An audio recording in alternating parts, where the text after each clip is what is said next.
Suspend செய்யப்பட்ட திமுக எம்எல்ஏக்கள் சட்டப்பேரவை வளாகத்தில் இன்று போட்டி பேரவை கூட்டத்தை நடத்தினர். அந்த கூட்டத்தில் பல்வேறு நகைச்சுவை சம்பவங்கள் நடைபெற்றன.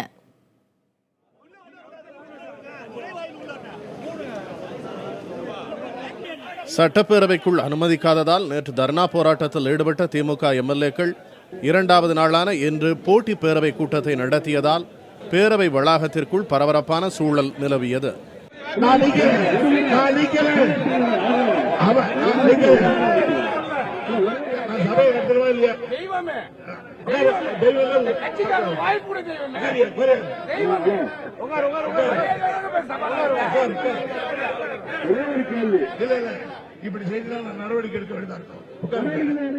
நான்காம் எண் நுழைவு வாயில் எதிரில் மு.க. ஸ்டாலின் தலைமையில் நடைபெற்ற போட்டி பேரவை கூட்டத்தின் சபாநாயகராக துரைமுருகன் செயல்பட்டார்.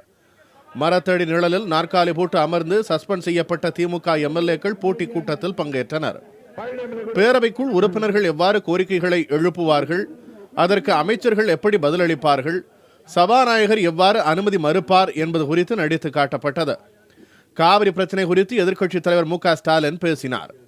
சஸ்பெண்ட் நடவடிக்கையை எதிர்த்து உயர்நீதிமன்றத்தில் வழக்கு தொடர்ந்திருப்பதாகவும் ஸ்டாலின் தெரிவித்தார். போராட்டத்தை குறித்து ஏற்கனவே இதே சட்டமன்றத்தில் நம்முடைய எதிர்க்கட்சியினுடைய துணைத் தலைவர் அவர்கள் ஒரு தீர்மானமாக கொண்டு வர வேண்டும்.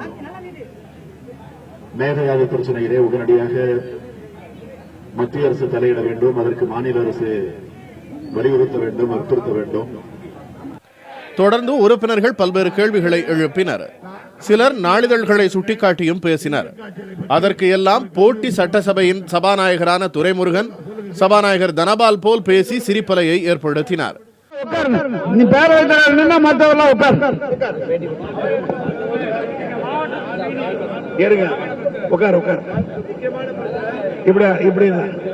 என்ன பண்றது?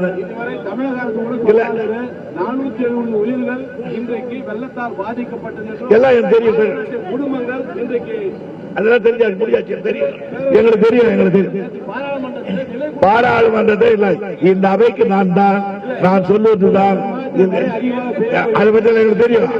அரசு எடுக்கும். உறுப்பினர் ஒருவரின் கேள்விக்கு அமைச்சர் போல் பதிலளித்த பொன்முடி முதலமைச்சரிடம் சொல்வதாக கிண்டலாக கூறினார். கடந்த வாரம் ஒரு 5 வயது குழந்தை டெங்கு காய்ச்சலில் மரணமாகி இருக்கிறது. மருத்துவமனையில் 7 பேர் டெங்கு காய்ச்சலால் அதே ஆஸ்பத்திரியில் அட்மிட் பண்ணிருக்காங்க. அதே ஊர்ல இருந்து அது பேரவைத் தலைவராக மக்கள் அமைச்சர்கிட்ட கேட்டுக்கிறேன். இது குறித்து இப்பொழுதுதான் மாண்புமிகு உறுப்பினர் அவர்கள் சொல்லி இருக்கிறார்கள். நான் காலையில பத்திரிகையும் படிக்கிற பழக்கம் கிடையாது. அதனால இத நீங்கள் இந்த கவனத்திற்கு கொண்டிருக்கிற இந்த செய்தியை அம்மாவின் கவனத்திற்கு எடுத்து சென்று அவர்களோடு பேசி இந்த டெங்கு காய்ச்சல் மறுபடியும் பரவாமல் தடுப்பதற்கு என்னென்ன வழிகள் உண்டோ அவைகளை எல்லாம் நாங்கள் பின்பற்றுவோம்.